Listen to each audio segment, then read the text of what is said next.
उत्तर भारत की तराई में बसे एक छोटे से गांव चंद्रपुर में एक किसान रहता था, राम लखन। उम्र 50 वर्ष के आसपास, पर चेहरे पर थकान और अनुभव ने उसे 80 का दिखा दिया था। जिंदगी भर धूप बारिश में मेहनत करके अपनी 2 बीघा जमीन से ही घर चलाया था। पत्नी का देहांत 5 साल पहले हो चुका था और अब उसके साथ सिर्फ उसका बेटा 10 वर्षीय छोटू था, जो उसकी छोटी सी दुनिया और जीने की वजह दोनों था। राम लखन के गांव के पास एक बड़ा घना और पुराना जंगल था। कई पीढ़ियों से उस जंगल से गांव वालों का रिश्ता रहा था। कोई लकड़ी लाता, कोई औषधीय पत्तियां, कोई पशुओं को चराने लेकर जाता। पर पिछले कुछ समय से जंगल अजीब तरह से बदल गया था। लोगों का कहना था कि रात में वहां इंसानों जैसी आवाजें सुनाई देती हैं। पेड़ों के बीच किसी की परछाइयां घूमती दिखती हैं। कई बार पशु भी अचानक गायब हो जाते थे। गांव वाले धीरे धीरे जंगल से डरने लगे थे। लेकिन राम लखन के लिए डर से ज्यादा जरूरी था अपना खेत बचाना। इस साल बारिश समय पर नहीं आई थी और जमीन सूखने लगी थी।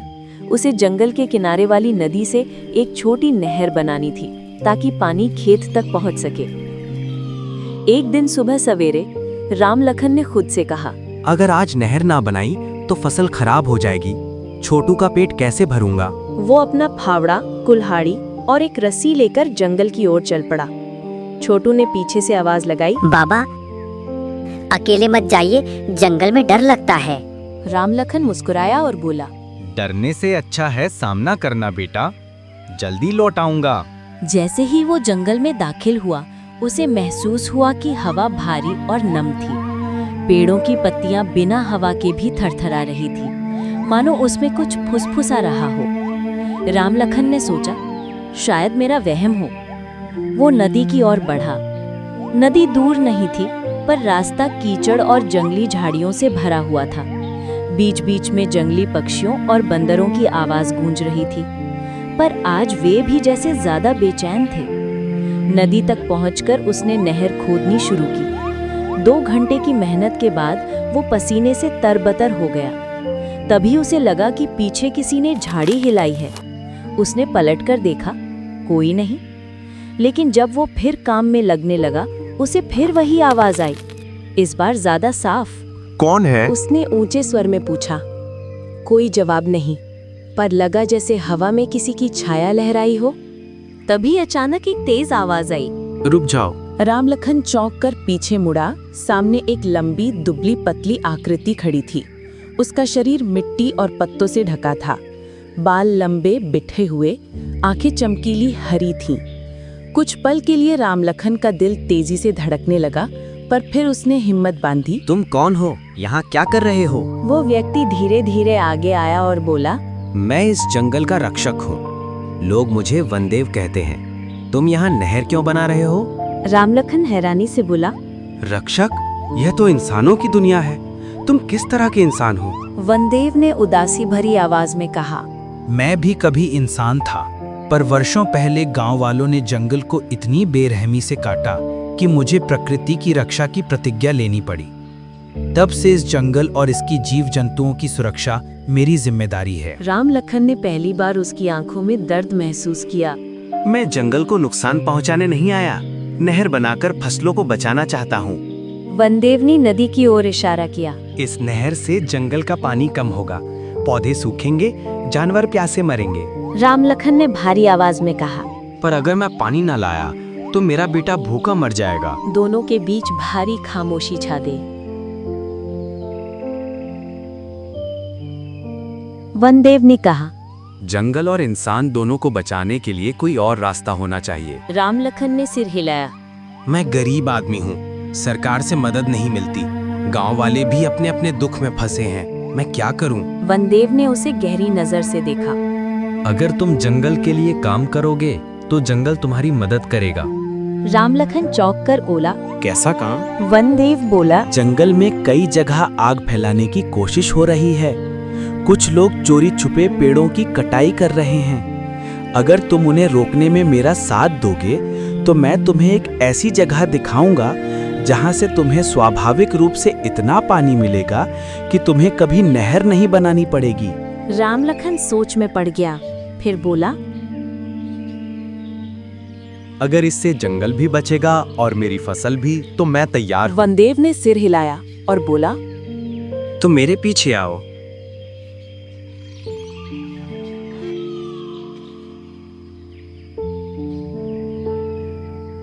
दोनों जंगल के भीतर गहराई में चले। रास्ता कठिन था, पर चलने पर ऐसा लग रहा था कि पेड़ खुद उनके लिए रास्ता बना रहे हों। ये देख रामलखन को आश्चर्य भी हुआ और डर भी। कुछ दूरी पर पहुंचकर उन्होंने देखा कि दो आदमी बड़े पेड़ पर कुल्हाड़ी मार रहे हैं। आसपास लकड़ी का सामान फैला था। पास ही कुछ पॉलीथिन में पेट्रोल भी रखा था, जिससे साफ था कि वे आग लगाने की तैयारी में थे। रामलखन ने वनदेव की ओर देखा। वनदेव ने कहा, इन्हें रोकना होगा। रामलखन ने हिम्मत जुटाई और जोर की आवाज में चिल्लाया। अरे क्या कर रहे हो तुम लोग? दोनों आदमी चौंक कर मुड़े। एक ने गुस्से में कहा, तुझे क्या लेना देना, दफा हो जाए। पर रामलखन पीछे नहीं हटे। जंगल सबका है, इसे कोई नहीं जलाएगा। तभी वनदेव आगे आए। जैसे ही दोनों लकड़हारे ने उनकी आंखों में वो हरी चमक देखी, वे डर से कांपने लगे। अचानक हवा तेज हो गई, पेड़ हिलने लगे, पत्तियां गोल गोल घूमने लगी। लकड़हारे डरकर भाग निकले। रामलखन स्तब्ध रह गया। वनदेव ने समझाया, जंगल खुद अपनी रक्षा करने की कोशिश करता है, पर कभी-कभी इंसानों को भी उसकी मदद करनी पड़ती है। रामलखन ने कहा। अब मैं समझ रहा हूँ कि जंगल भी हमारा परिवार है। वनदेव मुस्कुराया। अब समय है कि मैं तुम्हें वो जगह दिखाऊं। दोनों आगे बढ़े। रास्ता पत्थरों और काई से भरा हुआ था, लेकिन आखिरकार वे एक छोटी पहाड़ी पर पहुंचे, जिसके पीछे एक छिपा हुआ झरना था। ये जंगल का सबसे पवित्र और सुरक्षित स्थान था, जहां कोई इंसान पहले कभी नहीं आया था। झरने का पानी बिल्कुल साफ, चमकीला और लगातार बह रहा था। वनदेव ने कहा, ये पानी कभी नहीं सूखता, इसे हमारा जीवन झरना कहते हैं। रामलखन ने आश्चर्य से पूछा, क्या मैं यहाँ से पानी ले सकता हूँ? वनदेव बोले, हाँ, पर एक शर्त पर। तुम हर साल जंगल में 10 पेड़ लगाओगे और उन्हें बड़ा होने तक संभालोगे। रामलखन की आंखें भर आए। मैं वचन देता हूँ। वनदेव ने अपने हाथ उठाए और झरने के किनारे की जमीन हिली। धीरे धीरे एक छोटी प्राकृतिक जलधारा खुद ब खुद बनी, जो रामलखन के खेतों की दिशा में बहने लगी। रामलखन की आंखों में आंसू आ गए। ये तो चमत्कार है। वनदेव ने कहा, ये चमत्कार नहीं, इंसान और प्रकृति का संतुलन है। अगर तुम इसे निभाओगे, जंगल हमेशा तुम्हारा साथ देगा। रामलखन जब गांव लौटा तो सूर्य ढल चुका था। छोटू दौड़कर आया और गले लग गया। बाबा, देर क्यों हो गई? मैं बहुत डर गया था। रामलखन ने बोला, आज जंगल ने हमारा साथ दिया बेटा। अगले दिनों में जंगल से आई नई जलधारा के कारण रामलखन का खेत लहलहा उठा। फसल इतनी अच्छी हुई कि गांव वाले देखते ही रह गए। रामलखन ने सबको सच बताया, पर वनदेव वाली बात किसी ने नहीं मानी। लेकिन रामलखन के लिए ये मायने नहीं रखता था। उसने अपना वचन निभाया। वो हर साल पेड़ लगाता, जंगल को साफ रखता और गांव वालों को भी प्रेरित करता। धीरे धीरे जंगल फिर से हरा भरा होने लगा। जानवर लौट आए, पक्षियों की आवाजें बढ़ीं, गांव की बारिश भी सुधरने लगी। लोग समझ गए कि जंगल को बचाना ही असली समाधान है।